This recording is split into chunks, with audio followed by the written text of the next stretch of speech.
Assalamualaikum warahmatullahi wabarakatuh. Bilirudahillah wa lisyafaati Rasulillahi sallallahu alaihi wasallam wa ala alihi wa azwajihi wa awladihi wa dhurriyyatihi syai'u lillahi lahumul Fatihah.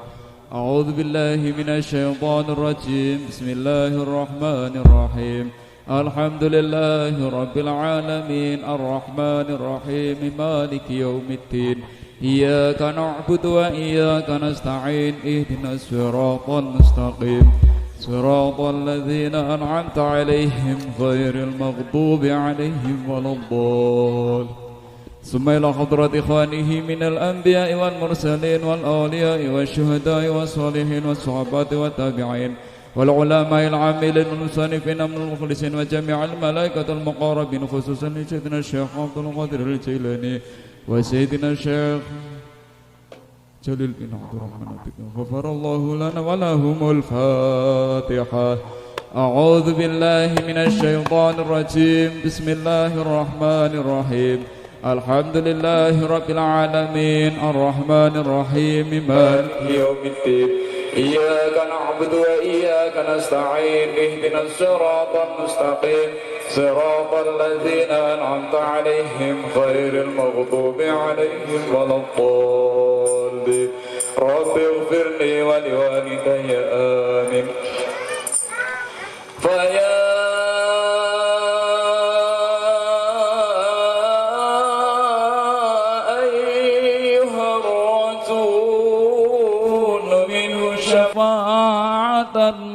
صلوا عليه وسلموا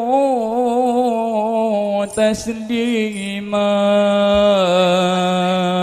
اللهم صل وسلم وبارك عليه وعلى آله. ويا أيها المشتاقون إلى جماله صلوا عليه وسلموا تسليما.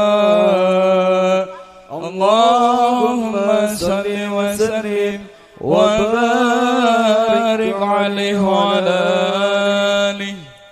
ويا من يطلب وصاله يقظته صلوا عليه وسلموا تسليما. اللهم صل وسلم وبارك عليه وعلى آله. السلام عليك سيدنا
السلام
على محمد يا رب صل عليه وسلم اللهم صل على محمد يا رب صل عليه وسلم اللهم صل على محمد يا رب صل عليه وسلم اللهم صل على محمد يا رب صل عليه وسلم إن قيل زرتا بما رجعت يا أكرم الخلق ما نقول إن قيل زرتا بما رجعت يا أكرم الخلق ما نقول كل رجعنا بكل خير واجتمع الفرع والأصول كل رجعنا بكل خير واجتمع الفرع والأصول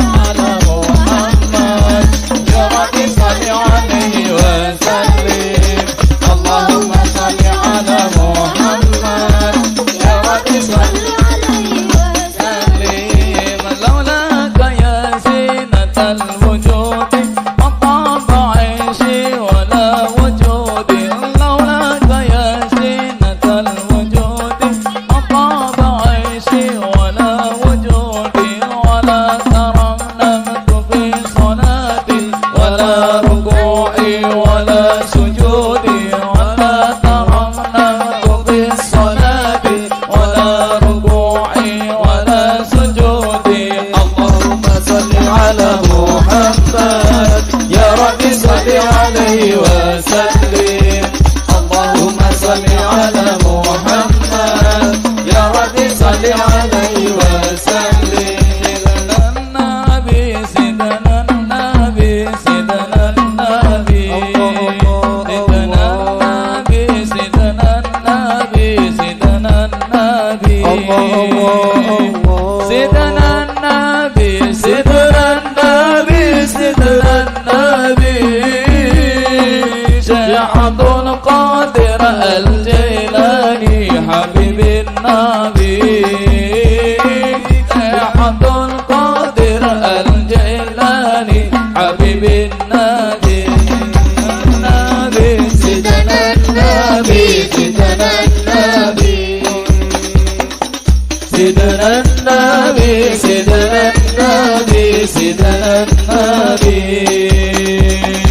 سيدنا النبي سيدنا النبي سيدنا النبي شيخ عبد القادر الجيلاني حبيب النبي شيخ عبد القادر الجيلاني حبيب النبي يا بطرات من حسى كل كمالي ماذا يعبر عن علاك مطالي أنت الذي أشرقت في أفق العلا ومعوت بالأنوار كل ضلالي ومعوت بالأنوار كل ضلالي النبي سيدنا النبي سيدنا النبي سيدنا النبي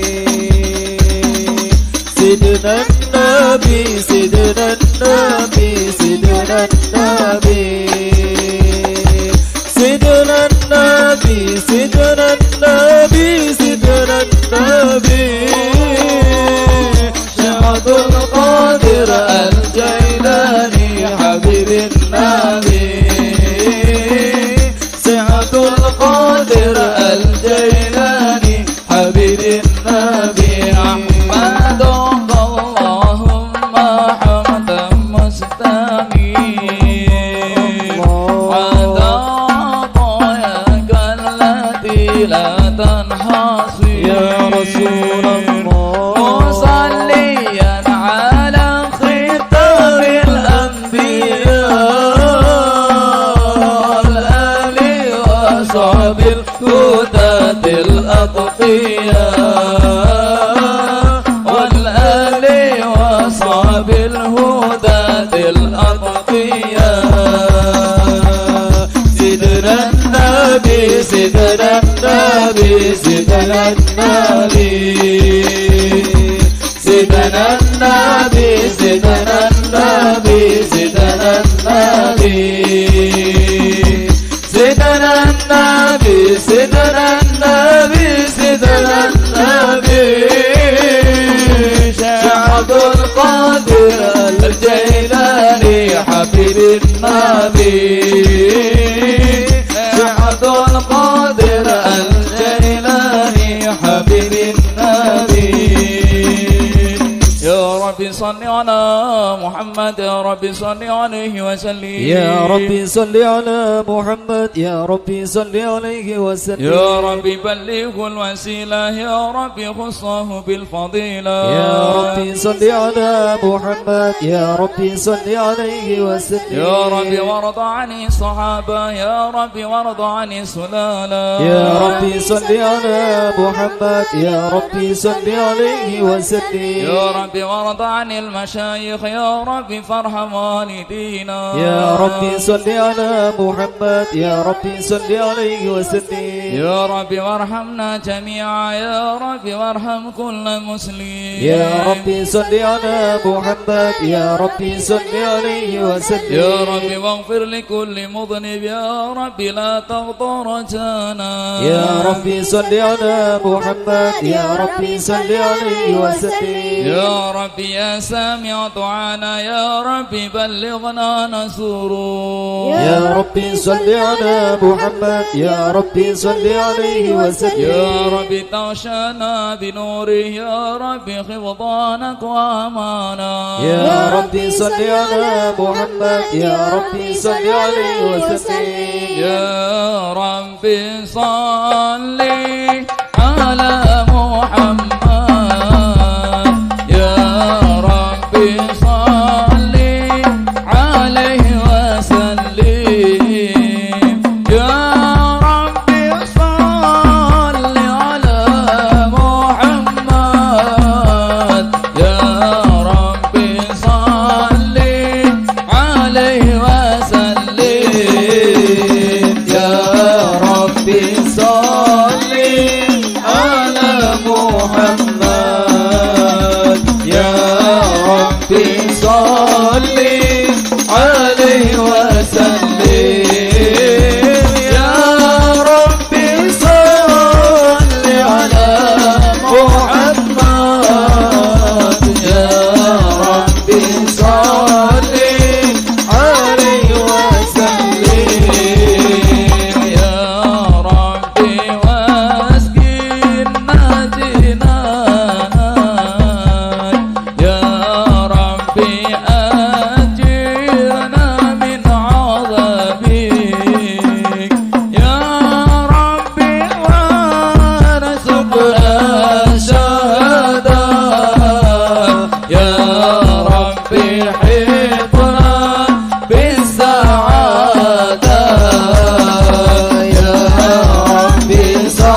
رسول الله سلام عليك يا ربي عشاني وترجع فتحياتي رضا العالمين يا أهل الجود والكرم نحن نؤمن بذا الحرم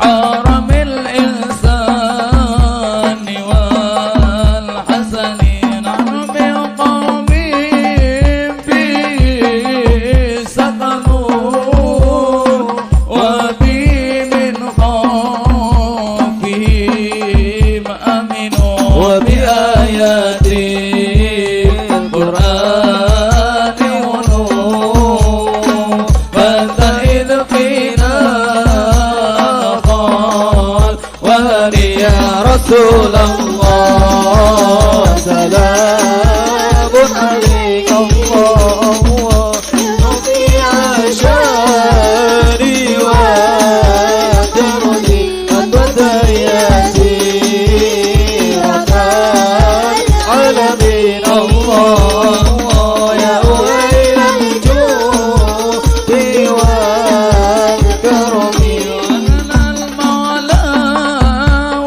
وخايف منا فعل من هذا وكون وكني ولنا خير الأنام أبود وعلي المرتضى حسب إلى سبطائنا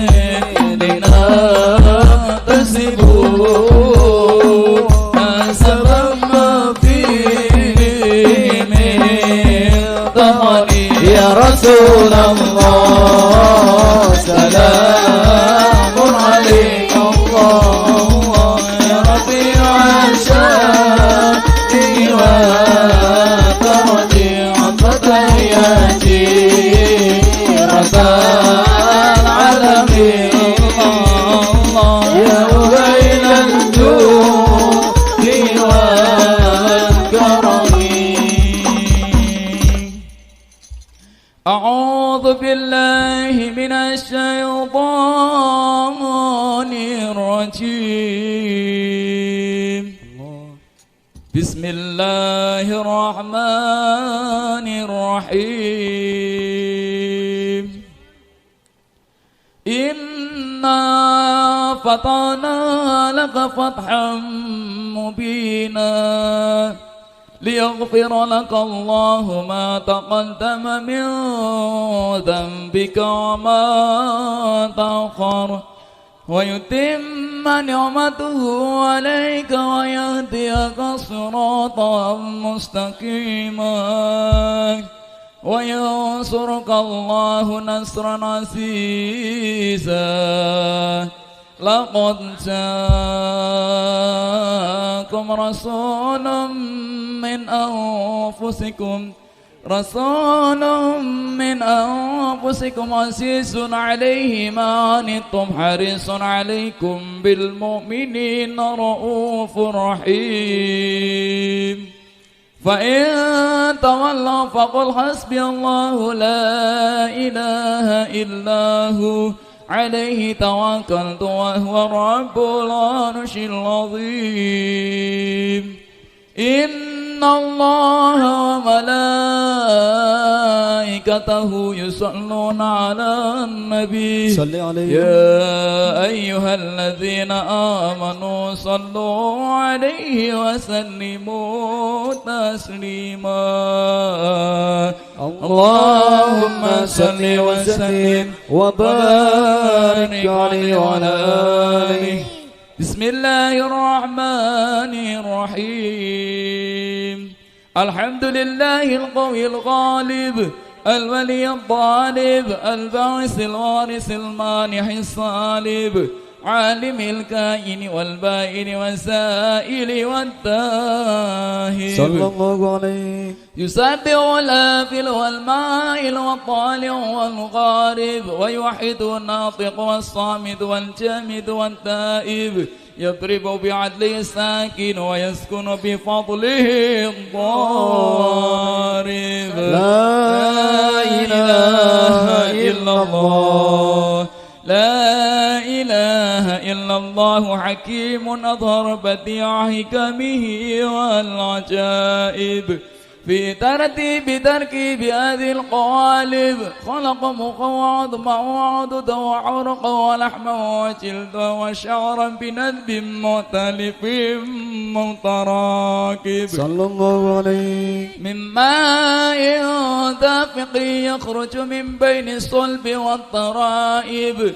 لا إله إلا الله. لا إله إلا الله كريم بسط لخلقه بساط كرمه والمواهب ينزل في كل ليلة إلى السماء الدنيا وينادي هل من مستغفر هل من تائب صلى الله عليه. هل من طالب حاجة فوري له المطالب فلو رأيت الخدام قياما على العتام وقد جادوا بالدموع السواكب صلى الله عليه. والقوم بين نادم وتائب وخائف لنفسه يعاتب وابق من الذنوب إليه هارب صلى الله عليه. ولا يزالون في الاستغفار حتى يكف كف النار ذيول الغياهب فيعودون وقد فازوا بالمطلوب وتركوا رضا المحبوب ولم يعد أحد من القوم وهو خائب.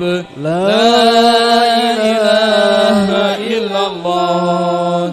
لا إله إلا الله وسبحانه وتعالى من ملك وجد نور نبي محمد صلى الله عليه وسلم صلى الله عليه وسلم من نوره قبل أن يخلق آدم من الطين الناسب صلى الله عليه. وعرض فخره على الأشياء وقال هذا سيد الأنبياء وأجل الأسفياء وأكرم الحبائب.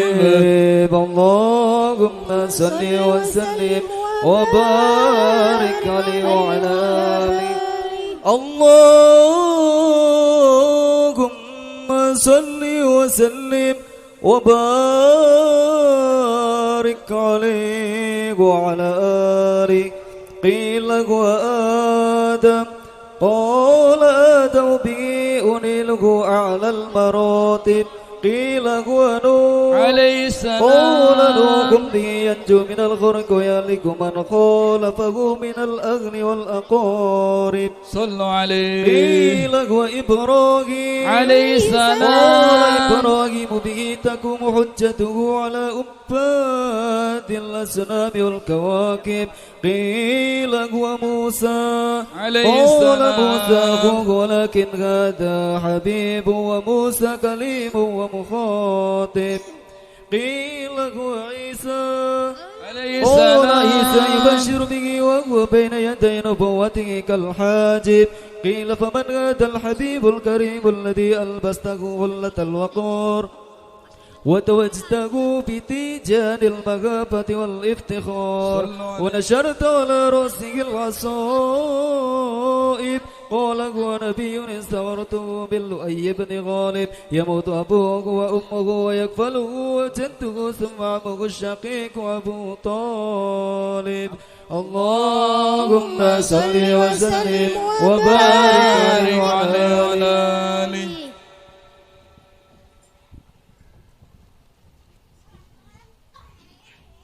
اللهم صل وسلم وبارك عليه وعلى آله يبعث باغتهامه بين يدي القيامة في ظهره علامة تظله الغمامة تطيعه السحائب فجري الجبين ليلي الذوائب صلى الله عليه.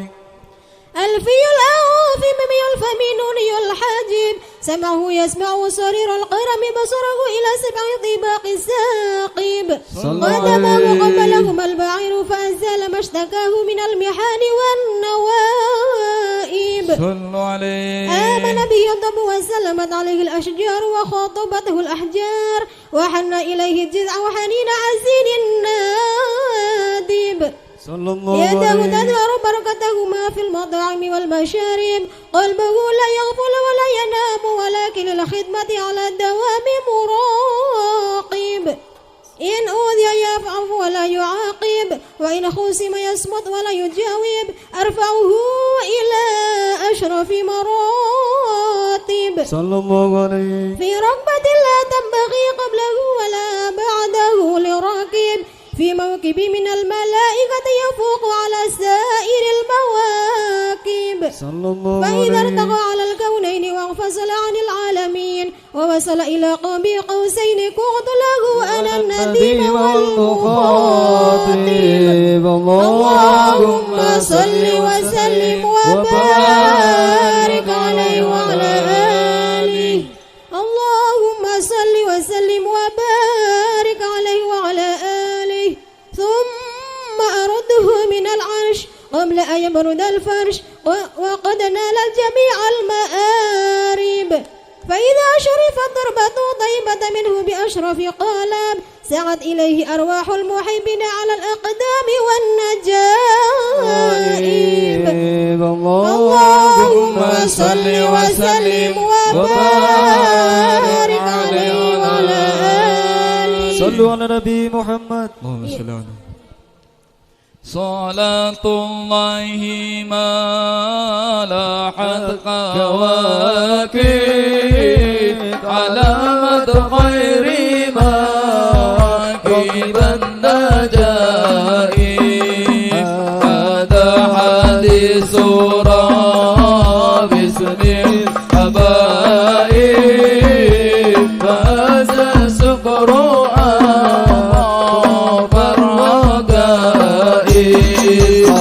صلاة الله ما لاحت كواكب علامة خير ماكب النجائب. هذا حديث باسم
الحبائب فهذا شكر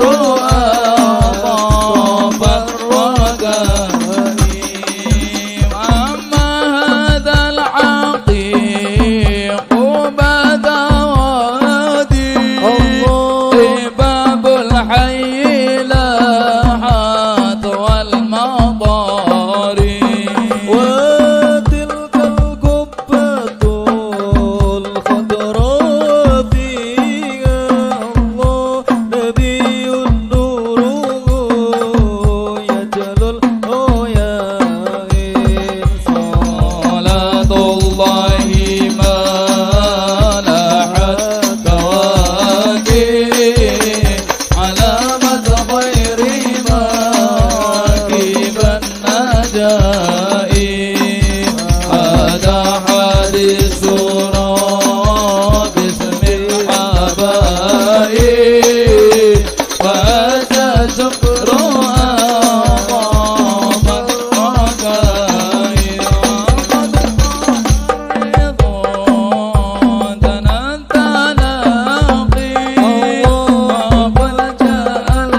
صل وسلم وبارك عليه وعلى آله.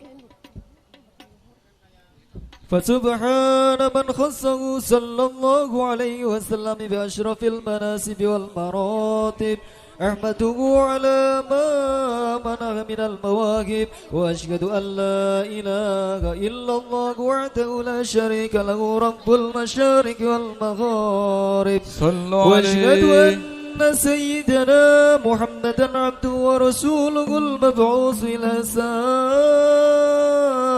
الأعاجم والأعارب، صلى الله عليه وسلم وعلى آله وأصحابه أولي المآثر والمناقب، صلاة وسلام دائمين متلازمين يأتي قائلهم يوم القيامة غير خائب. اللهم صل وسلم وبارك عليه وعلى آله.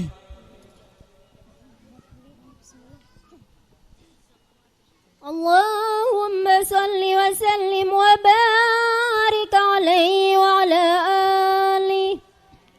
بسم الله الرحمن الرحيم.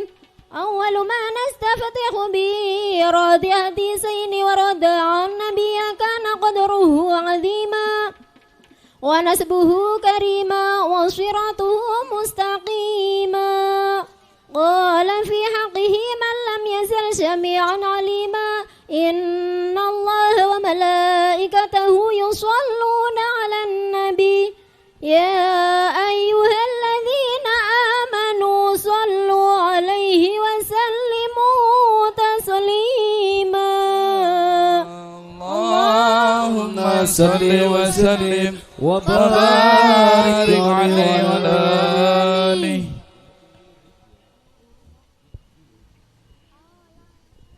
اللهم صل وسلم وبارك عليه وعلى آله. فتنزل العرش ضربا واستبشارا واستأتى الكرسي هيبة ووقارا وامتلأت السماوات أنوارا ودجت الملائكة تهليلا وتمجيدا واستغفارا. سبحان الله الحمد لله ولا إله إلا الله والله أكبر. سبحان الله الحمد لله لا إله إلا الله والله أكبر. سبحان الله الحمد لله ولا إله إلا الله والله أكبر. ولم تزل مودرا أنواعا من فقره وفضله إلى نهاية تمام حمله. فلما استد به الطلق بإذن رب الخلق ودعت الحبيب صلى الله عليه وسلم ساجدا شاكرا حامدا كأنه البطر في تمامه. صلى الله على محمد صلى الله عليه وسلم.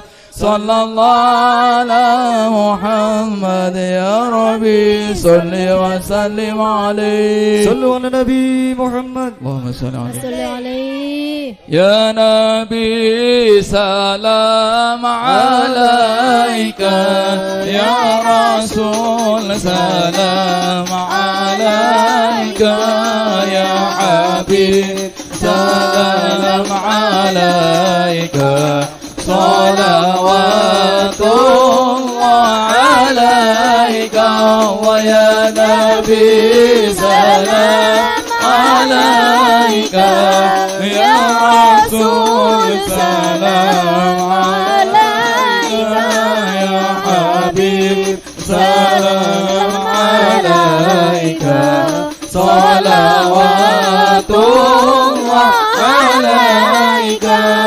أشرق الكون ابتهاجا بوجود المصطفى أحمد ولأهل الكون أنس وسرور قد تجادر. يا نبي سلام عليك يا رسول سلام عليك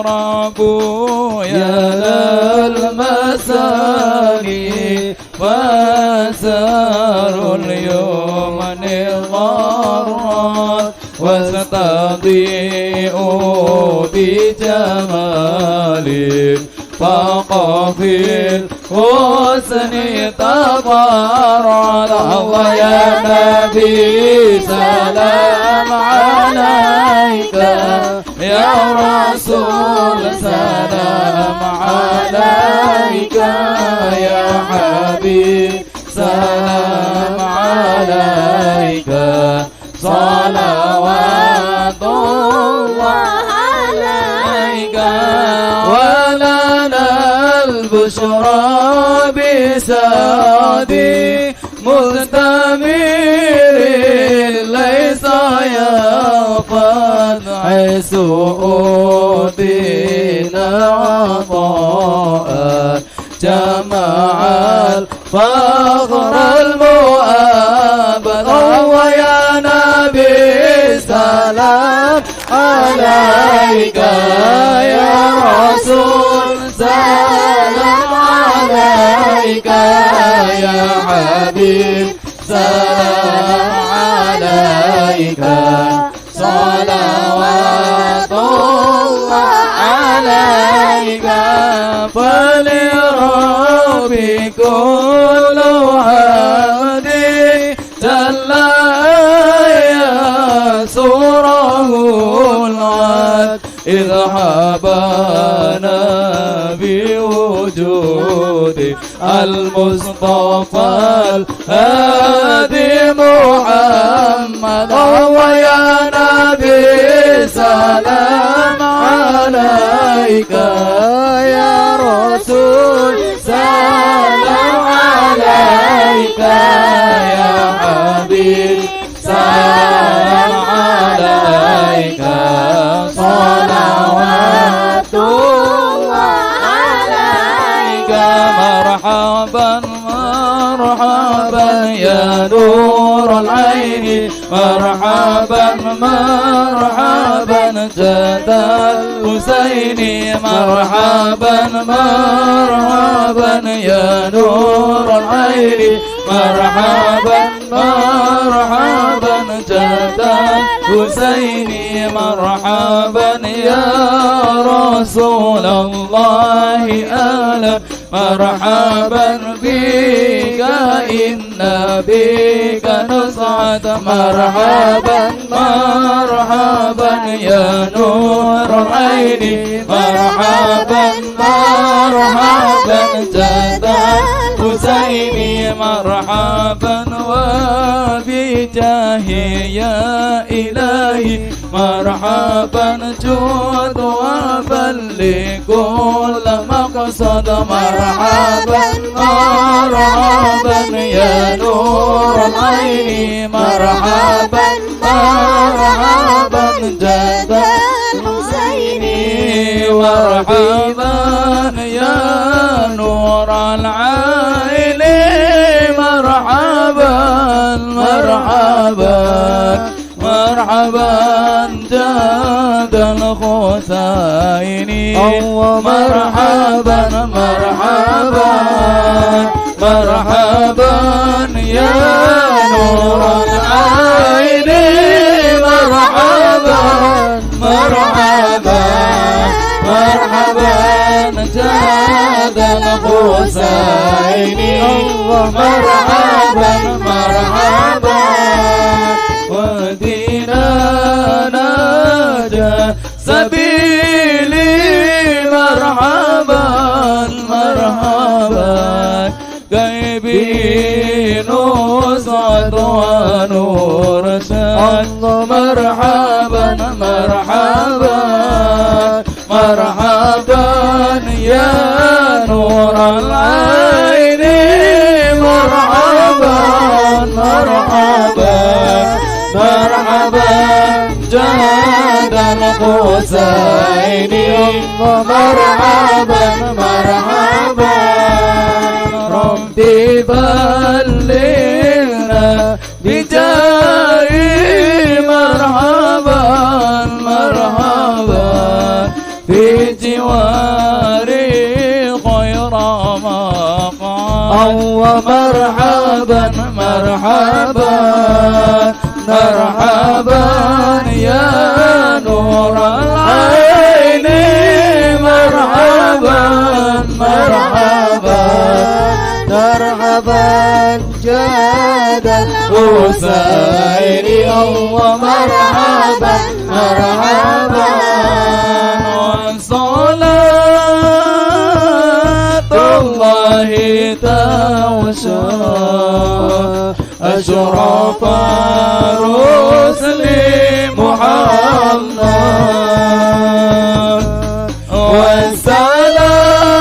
والسلام مستمر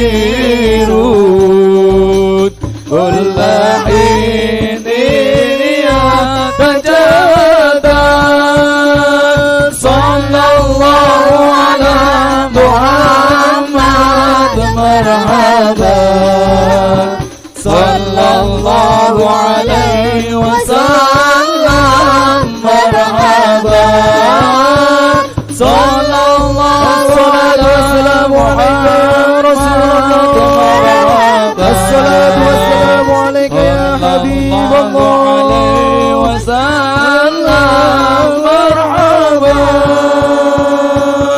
ربي فاغفر لي ذنوبي يا الله ببركة الهادي محمد يا الله ربي فاغفر لي ذنوبي يا الله ببركة الهادي محمد يا الله وصلاة الله تغشى يا الله أشرف الرسل محمد يا الله ربي فاغفر لي ذنوبي يا الله ببركة الهادي محمد يا الله وسلام مستمر يا الله كل حين يتجدد يا الله ربي فاغفر لي ذنوبي يا الله ببركة الهادي محمد يا الله اللهم صل وسلم وبارك عليه وعلى آله اللهم صل وسلم وبارك عليه وعلى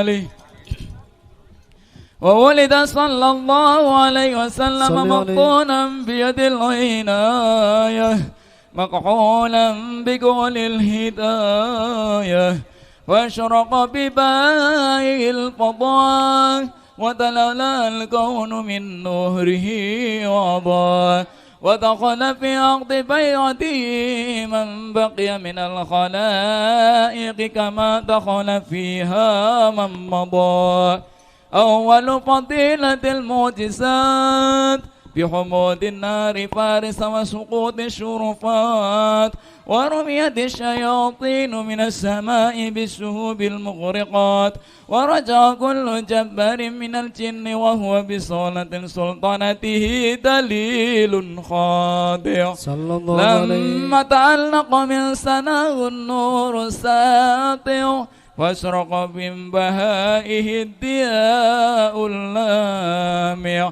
حتى عرض على المرابع اللهم صل وسلم وبارك عليه وعلى آله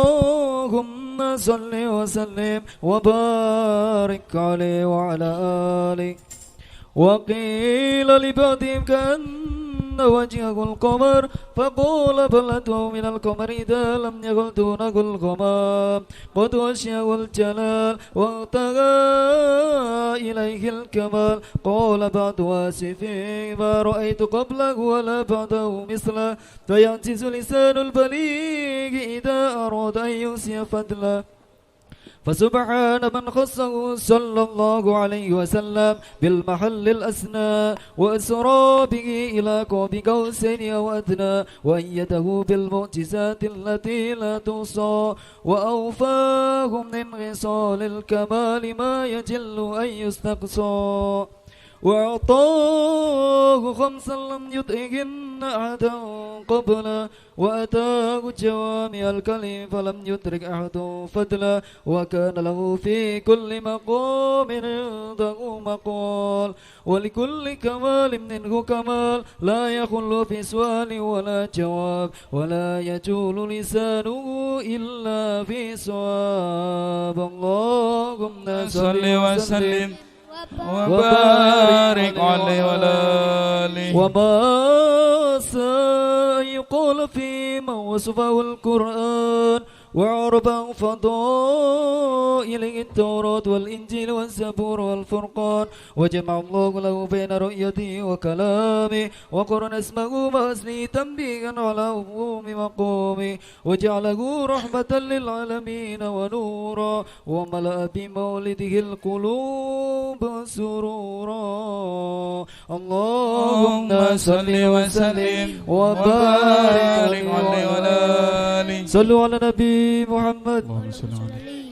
يا بدرة يا بدرة من حس كل كمال يا بدرة يا بدرة من حس كل كمال ماذا يعبر عنه لا ماذا يعبر عنه لا كمالي يا بدرة يا بدرة من حسن كل كمال يا بدرة يا بدرة من حسن كل كمال متى يعبر عنه لا متى يعبر عنه لا كمالي أنت الذي أشرت في أفق العلا أنت الذي أشرت في أفق العلا فمحوت بألوان كل ضلالي فمحوت بالأنوار كل ضلالي يا بدرة يا بدرة من حسن كل كمالي يا بدرة يا بدرة من حسن كل كمالي متى يعبر عنه لا متى يعبر عنه لا كمالي وبك استنار الكون يا علم الهدى وبك استنار الكون يا علم الهدى بنور والإنام والإفضال بنور والإنام والإفضال يا بدرة يا بدرة من عسى كل كمالي يا بدرة يا بدرة من عسى كل كمالي متى يعبر عنه لا متى يعبر عنه لا كمالي صلى عليك الله ربي دائما صلى عليك الله ربي دائما أبدا إبكاري والأصالي أبدا إبكاري والأصالي يا بدرة يا بدرة من حسن كل كمالي يا بدرة يا بدرة من حسن كل كمالي ماذا يعبر عنه لا ماذا يعبر عنه لا كمالي وعلى الجميع الأهل والأصحاب وعلى الجميع الأهل والأصحاب قد وصاهم رب العلا بكماله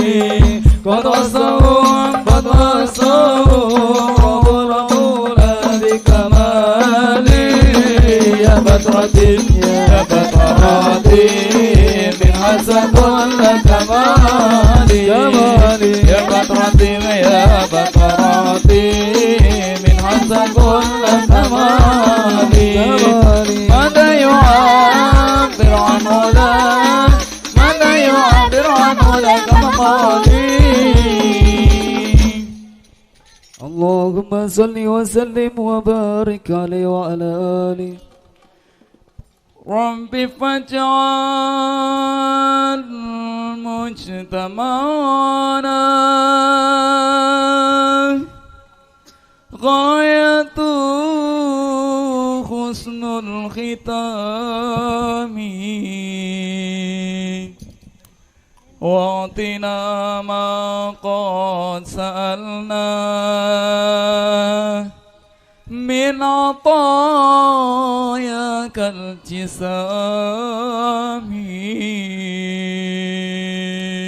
ربي فاجعل مجتمعنا غاية حسن الختام واعطنا ما قد سألنا من عطاياك التسام راحت الأطيار تشدو في الليالي المولد وبريق النور يبدو من معالي أحمد راحت الأطيار تشدو في الليالي المولد وبريق النور يبدو من معالي أحمد راحت الأطيار تشدو في ليالي المولد وبريق النور يبدو من معالي أحمد راحت الأطيار تشدو في ليالي المولد وبريق النور يبدو من معالي أحمد عبد قانا ما ayahnya Aminah ibundanya Abdul Muthalib kakeknya Abu Talib pamannya Khadijah istri setia Fatimah putri tercinta Semua bernasab mulia dari Quraisy ternama Inilah kisah Rasul yang penuh suka duka Inilah kisah Rasul yang penuh suka duka Rahatil atyaru tashudu fi layalil maulidi wa bariqun nuri yabdu min ma'ani ahmadi Rahatil atyaru tashudu fi layalil maulidi wa bariqun nuri yabdu min ma'ani ahmadi Dua bulan di kandungan wafat ayah andanya Tahun baca dilahirkan yatim dengan kakeknya Sesuai adat yang ada disusui gadingan 6 tahun usianya wafat ibu tercinta Inilah kisah sang Rasul yang penuh suka duka Inilah kisah sang Rasul yang penuh suka duka Rahatil abyaru tashudu fi layalil maulidi wa bariqun nuri yabdu min ma'ani ahmadi Rahatil atyaru tashudu fi layalil maulidi wa bariqun nuri yabdu min ma'ani ahmadi li umur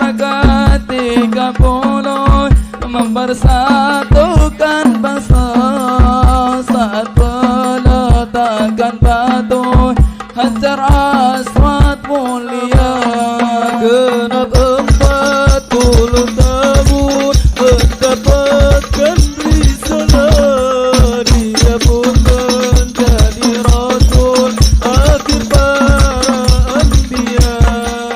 Inilah kisah sang rasul yang penuh suka duka.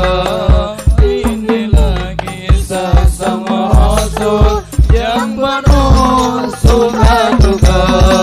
Rahatil akhyaru tashudu fi layalil maulidi wa bariqun nuri yabdun min ma'ali ahmadi. Rahatil akhyaru tashudu fi layalil maulidi wa bariqun nuri yabdun min ma'ali ahmadi. Bismillahirrahmanirrahim. Al-Fatihah. A'udzu billahi minasyaitonir rajim. Bismillahirrahmanirrahim. Alhamdulillahi rabbil alamin.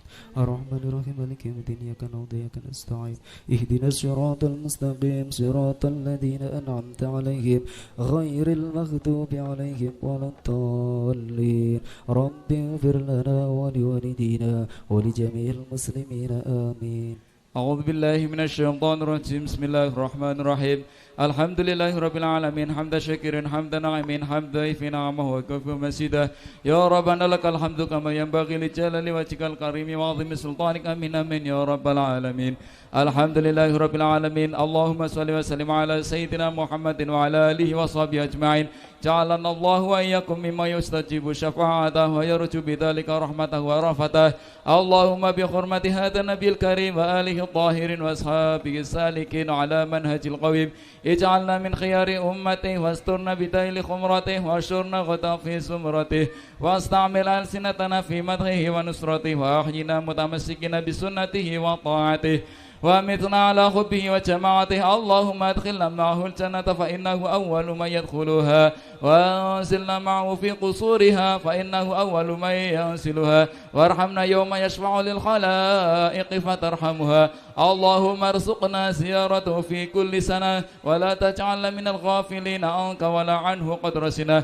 اللهم لا تجعل في مجلسنا هذا أحدا إذا غسلت بماء التوبة ذنوبه وسترت برداء المغفرة عيوبه. اللهم إنه كان معنا في السنة الماضية إخوان معنهم القضاء عن الوصول إلى مثلها فلا تحرمهم من ثواب هذه الساعة وفضلها. اللهم ارحمنا إذا سرنا من أصحاب القبور ووفقنا لأعمال صالح يبقى ثناء على ممر الدهور.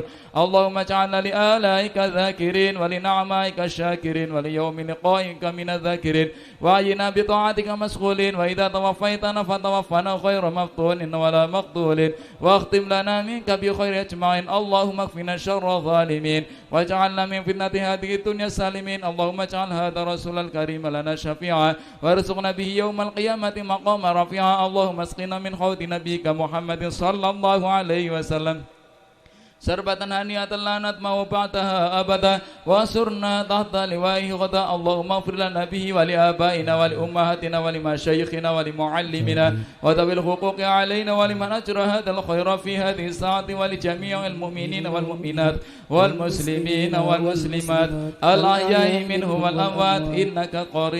إنك كريم مجيب الدعوات وقاضي الحاجات وغافر الذنوب والخطيئات يا أرحم الراحمين. وصلى الله على سيدنا محمد وعلى آله وصحبه وسلم.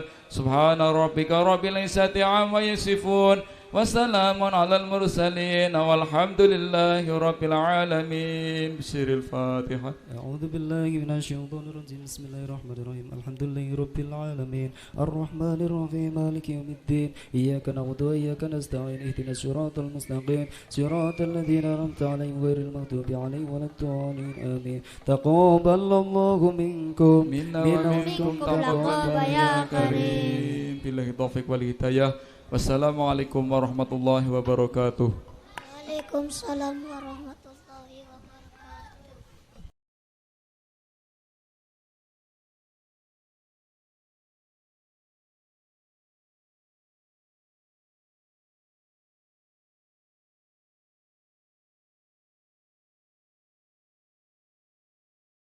Assalamualaikum warahmatullahi wabarakatuh. Waalaikumsalam warahmatullahi wabarakatuh.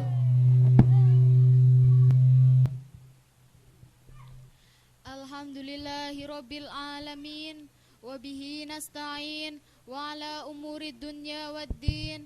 Wassalatu wassalamu ala asrafil anbiya'i wal mursalin sayyidina wa maulana Muhammad. Amma ba'd. Pada para alim ulama, para asatidah yang kami takdimi, kepada para tamu undangan, pejabat pemerintah baik sipil maupun ABRI yang kami taati segala peraturannya, kepada Bapak Kepala Desa beserta stafnya yang selalu kami hormati, pada hadirin hadirat muslimin dan muslimat yang selalu dimuliakan oleh Allah. Pertama-tama, marilah kita memanjatkan rasa syukur kita kepada Allah Subhanahu wa Ta'ala yang telah melimpahkan rahmatnya sehingga pada malam hari ini kita dapat bermuajahah dalam rangka peringatan Maulid Nabi Muhammad Sallallahu Alaihi Wasallam tahun 1439 Hijriah dengan tiada halangan suatu apapun. Yang kedua kalinya, salawat serta salam semoga tetap terlimpahkan kepada junjungan kita Nabi besar Muhammad Sallallahu Alaihi Wasallam. Semoga kita semua termasuk umatnya yang diberi syafaat di hari kiamat. Amin ya robbal alamin. Amin. Perkenankanlah kami dari santriwan santriwati TPQ Al-Islah Karangkenanga akan membacakan terjemah berjanji. Mudah-mudahan dapat berkenan di hati para hadirin. Baiklah rekan, kami akan memulai dari yang pertama. Assalamualaikum warahmatullahi wabarakatuh.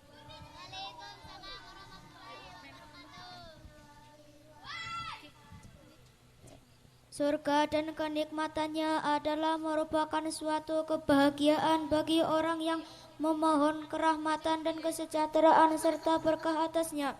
Dengan nama Allah yang Maha Pengasih lagi Maha Penyayang, aku memulai menulis kisah Maulid Nabi Sallallahu Alaihi Wasallam ini dengan menyebut asma Allah Zat yang mulia, dengan harapan selalu memperoleh curahan berkah dan nikmatnya atas apa yang telah saya peroleh. Aku memuji kepadanya dengan pujian yang sumber-sumbernya sangat mudah lagi anak, merupakan orang yang berkendaraan syukur yang indah bentuknya. Dan aku memohon tambahnya sholawat dan salam untuk Nur Nabi Muhammad yang bersifat dahulu dan permulaan, Nur yang senantiasa berpindah-pindah pada roman-roman dan wajah-wajah yang dimuliakan. Dan saya memohon keridhaan Allah Ta'ala semoga dilimpahkan atas keluarga yang suci dari Nabi, dan semoga dilimpahkan pula merata kepada para sahabat tabi'in dan siapa saja yang mengikuti jejak beliau Sallallahu Alaihi Wasallam. Dan saya memohon petunjuk kepadanya untuk menempuh jalan yang jelas lagi terang, dan memohon peliharaannya dari kesesatan di tempat-tempat dan jalan-jalan kesesatan. Dan saya sebarluaskan kisah kelahiran Nabi Muhammad Sallallahu Alaihi Wasallam ini laksamana terbentuknya selimut-selimut bagus lagi indah, dengan uraian dari keturunan Nabi yang mulia sebagaimana untaian kalung pertama yang menghiasi para pendengarnya dengan indahnya. Dan saya senantiasa memohon pertolongan daya kekuasaan Allah Ta'ala dan kekuatannya yang sempurna, karena sesungguhnya tiada daya dan kekuatan kecuali dengan pertolongan Allah. Ya Allah, harumkanlah kubur beliau Nabi yang mulia dengan bauan dari limpahan salawat dan salam. Sesudah itu semuanya maka saya katakan, beliau adalah junjungan kita Nabi Muhammad bin Abdullah bin Abdul Muthalib yang dikenal dengan nama Saibul Hamdi karena budi pekertinya yang tinggi, bin Hasyim yang bernama juga Am bin Abdi Manaf yang bernama juga Muhirah yang kedudukannya selalu meningkat karena keluhuran budinya. bin Qusay yang bernama juga Mujami, dinamakan Qusay karena dia tinggal di tempat yang jauh, yaitu di negeri Kudlah, sehingga Allah mengembalikannya ke tanah haram yang dimuliakan dan menjaganya dari segala larangan yang berlaku di tanah haram itu.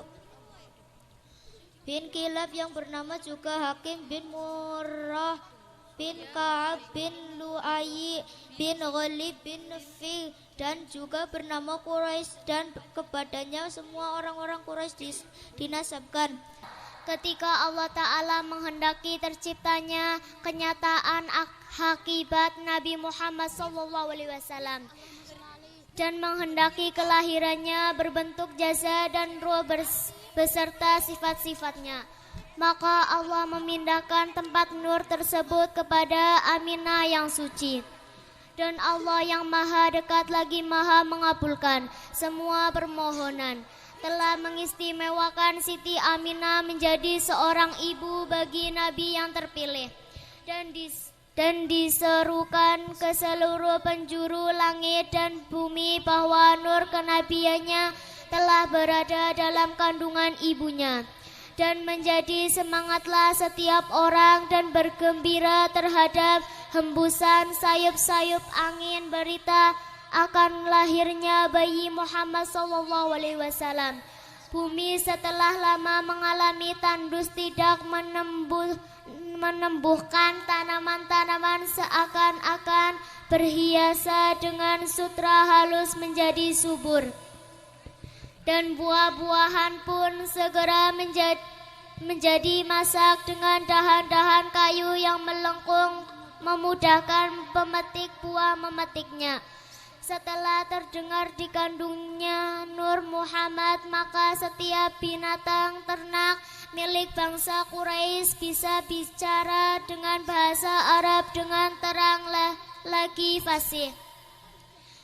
Dan beberapa kerajaan kafir hancur dan patung-patung tumbang hancur tersungkur. Dan binatang-binatang liar di belahan bumi sebelah timur dan barat serta binatang laut pun ikut riang gembira. Segenap penghuni alam turut merasakan kegembiraannya bagaikan peminum-minumnya keras. Makhluk jin menjadi gembira sebab sudah dekat masa akan dapat bernaung kepada beliau Muhammad SAW. Engkau lahirkan, berilah nama Muhammad, karena sesungguhnya kelak dia akan menjadi orang terpuji.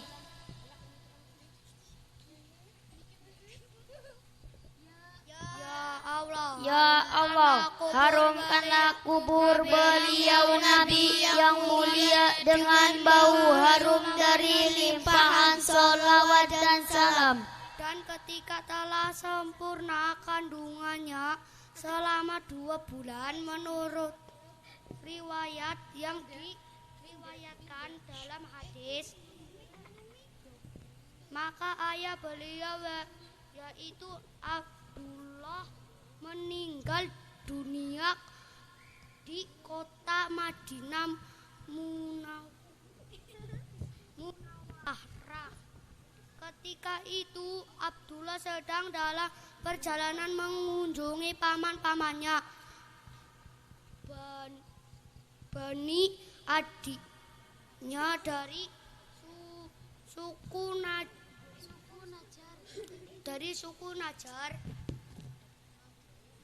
Selama sebulan beliau tinggal bersama mereka dalam keadaan sakit.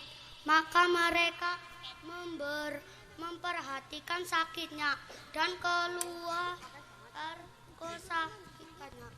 Dan setelah sempurna dari kandungannya, menurut pendapat yang kuat selama 9 bulan,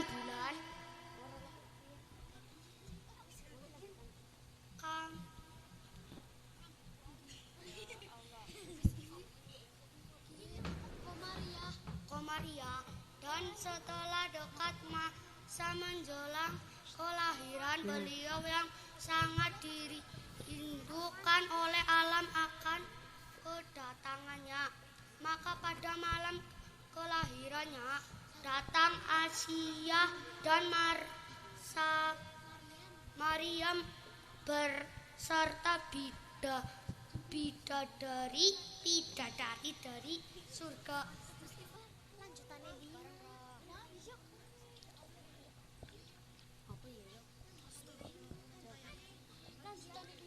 Dan bersyukur kepada Allah atas segala kenikmatan dan pemberian yang dicurahkan kepadanya. Beliau Nabi SAW dilahirkan dalam keadaan bersih, sudah dihitan dan sudah terpotong pusarnya dengan alat kekuasaan Allah Ta'ala. Beliau juga berbau harum, berminyak dan sudah bercelak dengan celak pertolongan Allah. Ada yang mengatakan bahwa beliau dihitan oleh kakaknya setelah 7 malam dari kelahirannya. Kakeknya juga mengadakan walimah, memberikan makan dan memberikan nama Muhammad serta memuliakan tempatnya.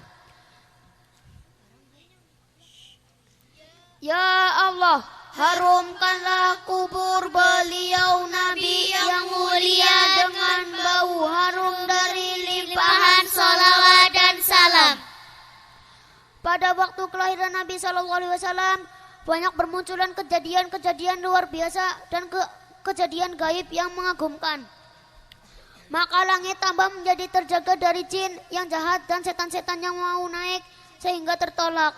Naik ke langit, bintang-bintang yang bersinar melempari setiap setan yang akan menerobos naik. Dan bintang-bintang yang bersinar gemerlap itu mendekat menghormat Nabi SAW. Dengan sinar-sinar bintang-bintang itu gunung-gunung dan jurang-jurang sekitar tanah haram menjadi terang benderang. Dan bersama kelahiran Nabi SAW memancarlah cahaya yang terang menyinari gedung-gedung negeri Syam yang di bawah kekuasaan kerajaan Kaisar. Maka orang-orang yang tinggal di sekitar negeri Makkah pun melihatnya. Dan hancurlah rumah-rumah yang berada di kota kerajaan Kaisar. Yang semula rumah-rumah itu dibangun dengan kokoh oleh Raja Anusyirwan. Dan runtuh pula 14 pot-pot bunga bagian atas. Dan retaklah singgasana kerajaan Kisra akibat resiko dan reaksi yang menimpa dan menyasar kepadanya. Dan padamlah api yang menjadi kesembahan di beberapa kerajaan Persia. Karena kelahiran Nabi SAW bagaikan bulan purnama yang menyinari dan kecerlangan wajahnya. Dan menjadi surutlah air telaga sawah yang terletak di antara kota Hamazah dan kota Qum yang termasuk negeri asing. Dan mata airnya yang bisa mengalirkan airnya tidak lagi mengeluarkan air karena dia landa kekeringan. Dan meluaplah air lembah basah. Pendahan lembah itu merupakan tanah tandus di padang, yaitu suatu daerah yang pepohonannya tidak boleh dipotong dan tumbuhnya tidak boleh dicabut. Dan dibersihkan tentang tahun kelahirannya, bulannya dan harinya oleh para ulama yang meriwayatkan. Menurut pendapat yang kuat, bahwanya kelahiran beliau adalah sebelum fajar hari Senin, tanggal 12 Rabiul Awal, tahu gajah. Pada saat itu Allah menghalangi dan menjaga tanah haram di serangan serombongan pasukan penunggah gajah.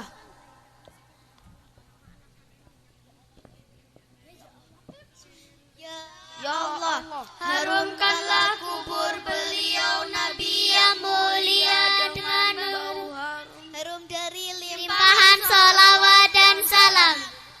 Nabi Muhammad SAW disusui oleh ibunya beberapa hari lamanya, kemudian disusukan kepada Suwaibah Aslamiyah.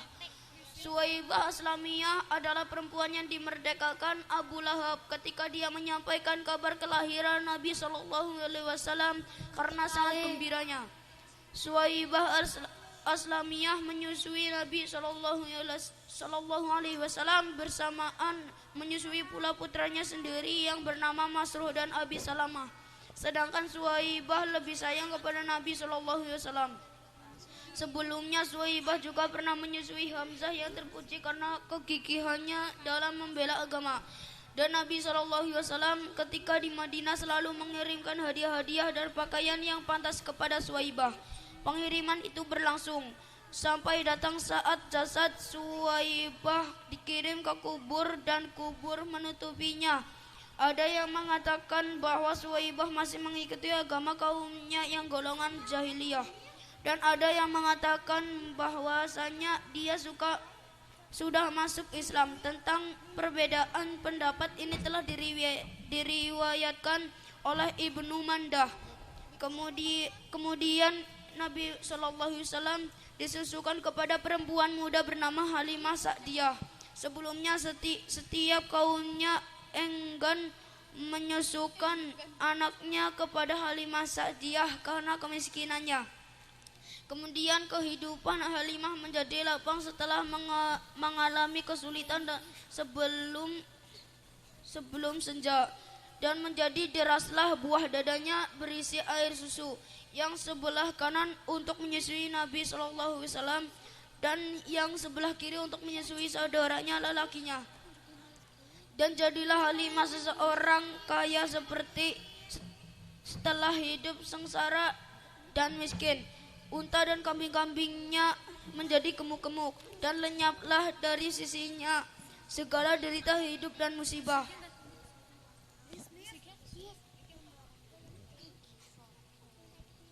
Dan akhirnya kehidupan Halimah penuh dengan kebahagiaan dan pujian yang menghiasi dirinya. Ya Allah, harumkanlah kubur beliau, Nabi yang mulia dengan bau harum dari limpahan salawat dan salam. Pertumbuhan badan Nabi SAW pada masa kecilnya adalah cepat besar. Dalam satu hari setiap bayi yang sudah berumur 1 bulan dengan pertolongan Allah Subhanahu wa Ta'ala, beliau sudah mampu berdiri tegak ketika berumur 3 bulan, dan sudah mampu berjalan ketika berumur 5 bulan, dan sudah menjadi kuat setelah berumur 9 bulan, dan sudah fasih berbicara. 2 malaikat pernah membelah dadanya ketika masih berada di sisi Halimah, dan mereka mengeluarkan daripadanya gumpalan darah, yakni hati. Lalu mereka menjahitnya kembali dengan mengecapnya dengan cap kenabian. Lalu menimbang beliau Shallallahu Alaihi Wasallam lebih unggul dibanding dengan 1000 orang pilihan dari umatnya. Lalu beliau membentangkan selendangnya yang bagus kepadanya sesuai dengan kebagusan dan kedermawanannya. Menurut pendapat yang sahih bahwa Halimah telah masuk Islam bersama suaminya, anak-anaknya dan cucu-cucunya. Ya Allah, harumkanlah kubur beliau Nabi yang mulia dengan bau harum dari limpahan salawat dan salam. Ketika Nabi SAW telah berusia 4 tahun, beliau diajak ibunya ke kota Madinah An-Nabawiyah. Pada waktu perjalanan pulang, ibunya Siti Aminah wafat di desa Abwa atau di lereng pegunungan Hajun. Lalu beliau dibawa pulang oleh pengasuhnya bernama Ummu Aiman berbangsa Habasyah. Selanjutnya Ummu Aiman yang menyerahkan beliau Shallallahu Alaihi Wasallam kepada kakeknya Abdul Muthalib dan diasuhnya dengan penuh kasih sayang dan sangat meninggalkan derajat beliau. Berkatalah Abdul Muthalib, cucuku ini benar-benar mempunyai tanda-tanda kebesaran, maka beruntung sekali orang yang mau mengagungkan dan memuliakannya. Pada waktu pagi, kebanyakan beliau hanya meminum air zam-zam yang bagi beliau sudah cukup dapat menyenangkannya. Dan setelah sepeninggal kakeknya Abdul Muthalib, lalu beliau diasuh oleh pamannya Abu Thalib, yaitu saudara kandung ayahnya Abdullah. Setelah beliau berumur 12 tahun, beliau diajak pamannya ke negeri Syam.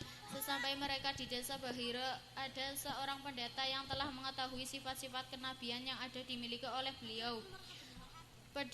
Pendeta itu berkata, sungguh aku telah diperlihatkan bahwa dia Muhammad adalah junjungan alam semesta, utusan Allah dan nabinya. Sungguh telah sujud hormat semua pepohonan dan batu-batuan kepadanya. Pepohonan dan batu-batuan itu tidak sujud kecuali kepada Nabi dan kepada Allah. Maka pulanglah Abu Thalib bersama Nabi sebelum melewati kota Syam yang suci.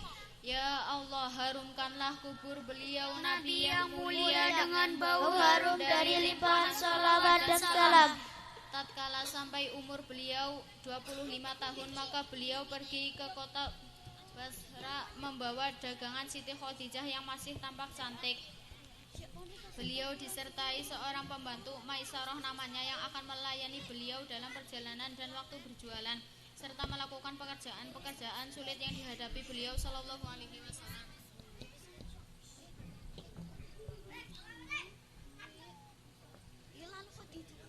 Lalu Khadijah dikawinkan dengan beliau sallallahu alaihi wasallam oleh ayahnya sendiri, ada yang mengatakan oleh pamannya dan ada pula yang mengatakan oleh saudaranya.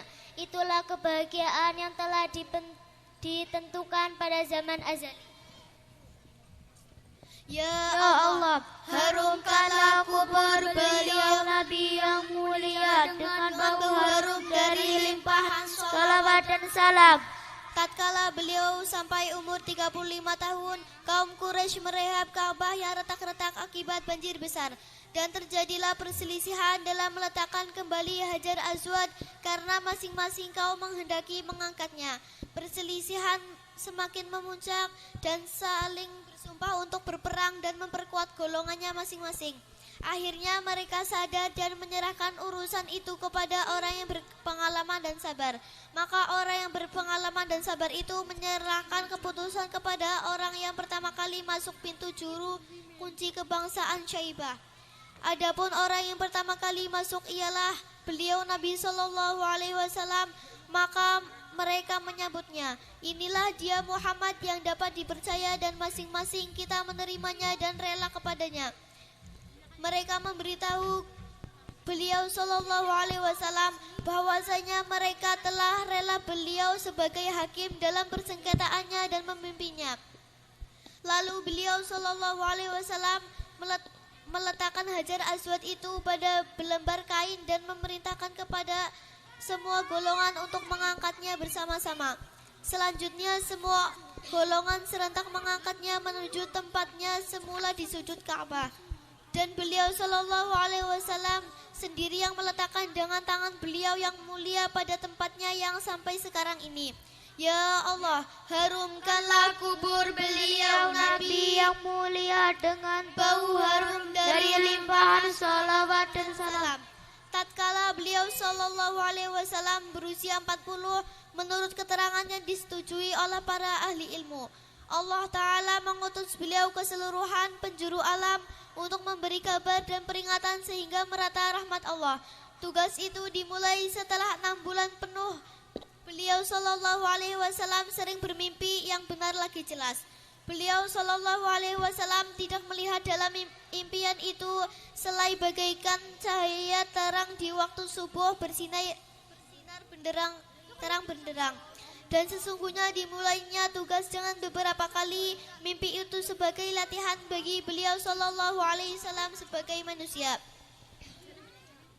Maka beliau Shallallahu Alaihi Wasallam berhenti di bawah pohon dekat tempat ibadah Nastura, seorang pendeta Nasrani atau Kristen.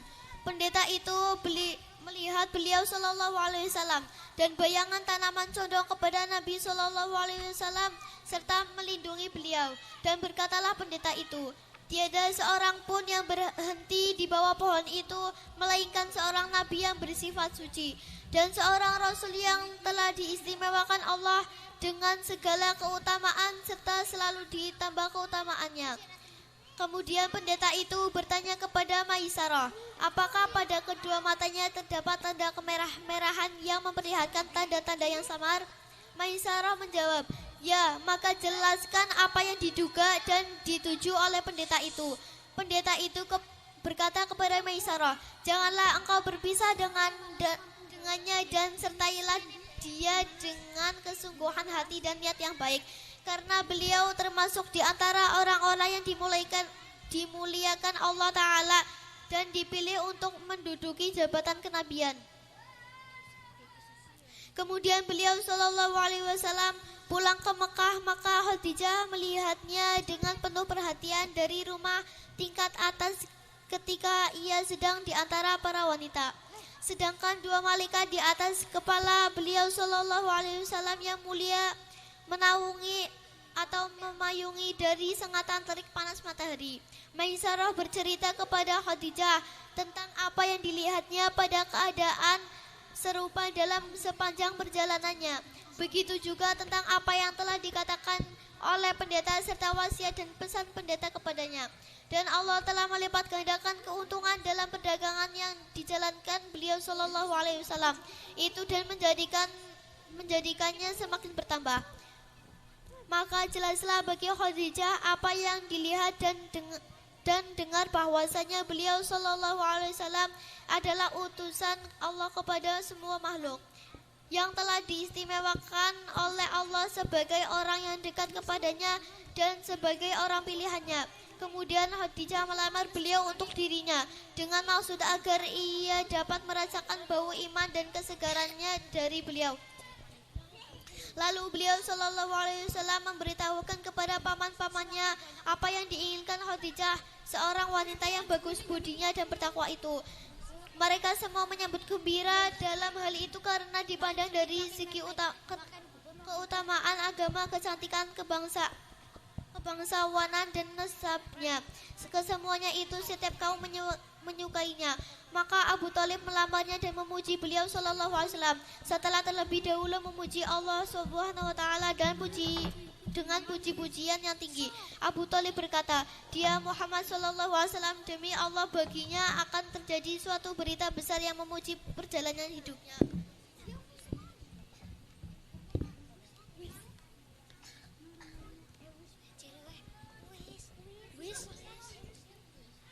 Demikianlah pembacaan terjemah perjanji. Semoga berkenan di hati para hadirin.